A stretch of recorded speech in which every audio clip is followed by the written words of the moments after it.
Welcome back to another video of the Language Lab. This is part 2 of the IELTS Writing Task 1 video. और आपने अगर part 1 नहीं watch किया writing task 1 का तो make sure you watch that first and then you can continue watching this. अब इस video में मैं लाइव अटेम्प्ट करूंगा राइटिंग टास्क 1 को। फर्स्ट ऑफ ऑल हम जाएंगे वर्ड की फाइल में। मैंने ऑलरेडी जो है वो लिख के रख ली है राइटिंग टास्क 1। और first of all make sure कि आप वर्ड लिमिट को फॉलो करें। 150 वर्ड्स की वर्ड लिमिट है, उसको देखें। और आपके पास तो अब आइल्स ऑन पेपर तो ख़त्म ही हो गया पाकिस्तान में, तो आप लोगों के सामने वर्ड काउंटर होगा। और वर्ड काउंटर में इजीली एक एक वर्ड आप लिखेंगे तो नीचे काउंटर पे आपको शो हो रहा होगा कि आपने कितने वर्ड्स टाइप कर दिए। 149 लिखेंगे, you will be given a penalty. ठीक है, उससे बचें। अब सबसे पहले एक और चीज़ बहुत इम्पॉर्टेंट है, मैं आपको बताता चलूँ कि इसमें कोई भी चीज़ खुद से नहीं लिखनी। अच्छा, अब कोई मतलब यहाँ पे कोई डेटा है ना, जिस तरह यहाँ पे लिखा हुआ है 304.7 मिलियन, अगर किसी ने गलती से इसको लिख लिया 308.7 million, so that will be considered a mistake. ठीक है, ये याद रखें। खुद से नहीं लिखना यार, मैंने फलां जगह पढ़ा था वहाँ तो इतना लिखा हुआ था डेटा में ये चीज़ थी। ठीक है, ये फिगर्स लिखे हुए थे। खुद से लिखेंगे, गलत होगा तो मिस्टेक हो जाएगी और मार्क्स कट जाएंगे। खुद से अपनी इंफॉर्मेशन से कुछ नहीं लिखना। जो सामने आपके डेटा है विजुअल फॉर्म में, जो स्टैट्स हैं आपके सामने, उन्हीं को लिखने हैं अपने अल्फाज। ठीक है, तो अब चलते हैं इंट्रोडक्शन की तरफ। इंट्रोडक्शन में सिंपल क्या है, जो स्टेटमेंट की क्वेश्चन की स्टेटमेंट है, जैसे राइटिंग टास्क 2 में होता है, क्वेश्चन की स्टेटमेंट को क्या करना है, पैराफ्रेज कर देना है। अब मैंने वहाँ पे स्टेटमेंट जो थी बहुत लंबी थी, ठीक है, उसको मैंने कर दिया शॉर्ट। शॉर्ट कैसे किया, the given table and pie charts. ठीक है, गिवन टेबल एक टेबल है और दो पाई चार्ट्स है ना यहाँ पे। ठीक है, इनको मैंने एक जगह कंबाइन कर दिया। The given table and pie charts एलिस्ट्रेट। एलिस्ट्रेट का वर्ड जो है वो शो की जगह यूज हो सकता है, so make sure you use this word. ठीक है, ये एक अच्छा वर्ड है, ये आपने बहुत सारी जगहों पे देखा होगा। एलिस्ट्रेट द पुलिस बजट सोर्सेज, कि भाई वहाँ पे जिस तरह लिखा हुआ था कि पुलिस बजट जो है, the table shows where the money come from. ठीक है, and the chart below shows how it was distributed. तो shows where the money come from, money come from की जगह पे मैंने लिखा पुलिस बजट के सोर्सेज क्या थे, कि भाई पैसा किधर से आता था। And the charts show how it was distributed. और चार्ट क्या दिखा रहे हैं, and the expenditure patterns for a British area. ठीक है, और चार्ट दिखा रखे हैं कि where how the money was distributed, के मतलब पैसे कैसे खर्च होते थे। तो पैसे खर्च होना एक्सपेंडिचर, एक्सपेंडिचर बोलते हैं खर्चे को। ठीक है, तो सिंपल मैंने ये किया कि वहाँ की जो लाइन्स थी उनको पैराफ्रेज कर दिया, क्वेश्चन की स्टेटमेंट को। ठीक है, शॉर्ट कर दिया। Area in 2017 and 18। ठीक है, ये याद रखें कि सामने जो डेटा होता है तो की फीचर्स जो होते हैं, जो भी ये टेबल में या स्टेटमेंट में या पाई चार्ट्स में, इनकी फीचर्स को लाजमी लिखें। ठीक है, इनके मार्क्स होते हैं। जिस तरह यहाँ पे आप कोई सिर्फ लिख ले इन ब्रिटिश एरिया, बस यहाँ तक लिख ले। साथ 2017 एंड 18 को भी लिखें, ईयर्स की भी बात की गई है। ठीक है, उसके बाद आ जाते हैं ओवरव्यू पे। इंट्रोडक्शन के बाद फ़ौरन आप लोगों ने क्या करना है, ओवरव्यू लिखना है। ओवरव्यू में क्या होगा, सबसे पहले ओवरऑल। ओवरऑल ये एक ट्रांजिशन वर्ड है, ट्रांजिशन वर्ड्स को भी इस्तेमाल करें। Overall, furthermore, in addition, इस तरह के वर्ड्स को टास्क 2 में भी टास्क 1 में भी यूज़ करें। The police budget increase from 304.7 million to 318.6 million between 2017 and 18। ये अब देखें, ओवरऑल एक चीज़ है ना कि भाई बजट जो है 2017 में कितना था। ठीक है, और बजट जो 2018 में वो इंक्रीज हुए। हमने एक ये प्रोमिनेंट चीज़ थी। ओवरव्यू में क्या देते हैं कि जो प्रोमिनेंट चीज़ें होती हैं, अब जिस तरह कोई चीज़ ज़्यादा हो रही है या कम हो रही है बहुत ज़्यादा, उसके बारे में लिखना, ये ओवरव्यू में होता है कि ओवरऑल आपको क्या शो हो रही है चीज़। ठीक है, टेबल और पाई चार्ट में। फर्दर मोर, ये भी अब एक ट्रांजिशन वर्ड हो गया। The most notable changes were the significant rise in local tax contributions and a dramatic increase in technology spending।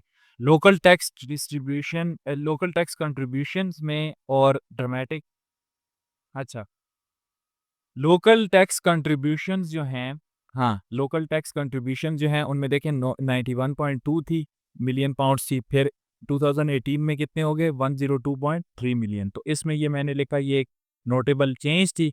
ठीक है, प्रोमिनेंट चेंज थी। तो मैंने इसका लिख लिया कि लोकल टैक्स कंट्रीब्यूशन जो है वो उसमें राइज देखा गया और a dramatic increase in technology spending. अब टेक्नोलॉजी स्पेंडिंग जो थी, अब दोनों मतलब दोनों के अंदर टेबल और पाई चार्ट्स के अंदर कौन सी ऐसी चीज थी ओवरव्यू में ये चीज लिखी जाती है कि भाई कौन सी ऐसी कोई प्रोमिनेंट चीज थी जो आप लिख सकते हैं। अब वहां पे क्या है, मैंने कहा कि लोकल टैक्सेस बढ़े 91.2 से 102 पे गए, और यहाँ पे टेक्नोलॉजी की स्पेंडिंग देखें, वाइट वाला जो आपको नजर आ रहा है 8% था, फिर 14% हो गया। तो ये किस्म के प्रोमिनेंट चेंज थी, ठीक है, प्रोमिनेंट चीजें थी जो ज्यादा हो रही थी। फिर इसके अलावा एक प्रोमिनेंट हमने सबसे पहले ये डिफाइन की कि 2017 में जो पुलिस बजट था वो 304.7 था, जबकि 2018 में कितना हुआ, 318, 318.6 हो गया। ये प्रोमिनेंट प्रोमिनेंट चीजें लिखनी होती हैं, ठीक है, प्रोमिनेंट जो सामने वाज़ेह दिख रही हो कि यार ये चीज़ें या ज़्यादा हो रही हैं या कम हो रही। While salaries remain the largest expenditure category despite decreasing as a proportion of the total budget. कहने का सिंपल मतलब ये है कि ये जो सैलरीज थी, देखें सैलरीज, फिर भी ओवरऑल अगर हम देखें ना कि भाई पैसे किधर खर्च हो रहे हैं, सबसे ज़्यादा देखें ये ग्रे जो रीजन है 75%, और यहाँ पे जो 2018 में ग्रे रीजन है 69% है। कि मतलब सैलरीज की मद में सबसे ज़्यादा पैसे जा रहे हैं, सिंपल ये लिखा हुआ। While salaries remain the largest expenditure, मतलब सबसे ज़्यादा जो पैसा खर्च किए गए वो सैलरीज पे की है। अब आगे बात करेंगे बॉडी पैराग्राफ 1। बॉडी पैराग्राफ 1 में सिंपल क्या है, looking at the funding sources, national government provided the largest contribution in both years, rising slightly from national, मतलब looking at the funding sources कि भाई कहाँ कहाँ से फंड्स आ रहे थे, ये जो हैं, ठीक है, ये सामने जो आपके लिखे हुए हैं, ठीक है, फंडिंग सोर्सेज जो थे उसके मुतालिक अब हम एक एक चीज़ को पकड़ेंगे और उसको एक्सप्लेन करेंगे, ठीक है।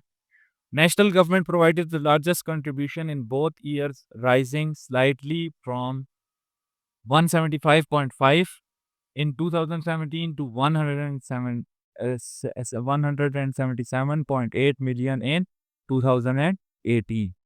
ठीक है, तो अब देखें नेशनल गवर्नमेंट की सबसे ज़्यादा कंट्रीब्यूशन है, मतलब सबसे ज़्यादा पैसे जो थे ओवरऑल देखें, सबसे ज़्यादा लोकल टैक्सेस अदर सोर्सेज से जितने साल सबसे ज़्यादा जिस सोर्स से पैसे आए दोनों ईयर्स में, वो आए नेशनल गवर्नमेंट से, उसके मुतालिक लिख लिया।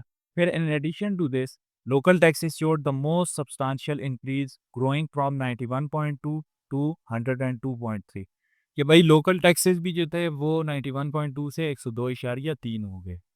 फिर representing an additional 11 million in funding, ठीक है, 11 मिलियन इन फंडिंग मतलब ये है कि, अच्छा एक second, to 103 representing an additional 11 million in funding, मतलब कि 91.2 और 102.3 को जिस वक्त हम इसके माइनस करते हैं तो हमें क्या मिलता है, 11 मिलियन, तो वो लिख दिए। On the other hand other resources included grants, ठीक है, रिमेन रिलेटिवली स्टेबल। अब ग्रांट्स जो थी, ठीक है, देखें 38 थी, 38.5, मतलब इतना ज़्यादा इंक्रीज नहीं है, 0.5 का है, ठीक है। तो ये सारी चीज़ें हमने लिख ली किसकी, टेबल की। अब इसी तरीके से हम क्या करेंगे कि जो नीचे पाई चार्ट है, ठीक है, पाई चार्ट्स जो दो हैं उनकी चीज़ों को हमने लिख लेना है इस तरह। Turning to how the money was spent, salaries for officers and staff consistently dominated, ये आप लोग खुद कर सकते हैं। मेरा काम था एक आपको एक्सप्लेन करना, क्योंकि वीडियो बहुत लंबी चली गई। कि सिंपल ये है कि इंट्रोडक्शन आ गया, फिर ओवरव्यू आ गया, कौन सी चीज़ ज़्यादा इंक्रीज हो रही है या डिक्रीज हो रही है, या उसमें बहुत प्रोमिनेंट चेंज, जिस तरह हमने कहा कि लोकल टैक्स जो थे वो कंट्रीब्यूशन उसमें इजाफा देखा गया ड्रामेटिक, और इसके अलावा टेक्नोलॉजी की स्पेंडिंग में। फिर नेक्स्ट हमने ये किया बॉडी पैराग्राफ 1 में एक एक जो हमारे पास ऊपर वो था टेबल, उसको एक्सप्लेन किया, ठीक है, उसकी मेन मेन चीज़ों को, सब चीज़ों को एक्सप्लेन किया, हर एक चीज़ को, national government, local taxes, other sources, grant, सबको एक्सप्लेन किया। फिर हमने देखा कि मनी कैसे स्पेंड हो रही है, दो जो पाई चार्ट्स है उनको अलग-अलग हर एक चीज़ को, सैलरीज को, टेक्नोलॉजी को, बिल्डिंग्स एंड ट्रांसपोर्ट को डिफाइन किया। So that is how you right a writing task 1. So I hope you will like this video. Do repost this and like and do share with all of those who are preparing for IELTS. Thank you so much for watching this video.